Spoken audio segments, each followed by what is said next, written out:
there is one very powerful prayer that we should say.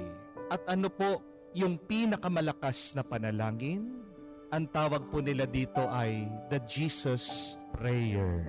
Remember that. And how do you say the Jesus Prayer? Hindi po mahirap i-memorize. Ganito lang po kasimple. Pag magdadasal ka, pag mananalangin ka, just only say the name of Jesus. That's simple. That is the most simple and yet the most powerful prayer. The name of Jesus.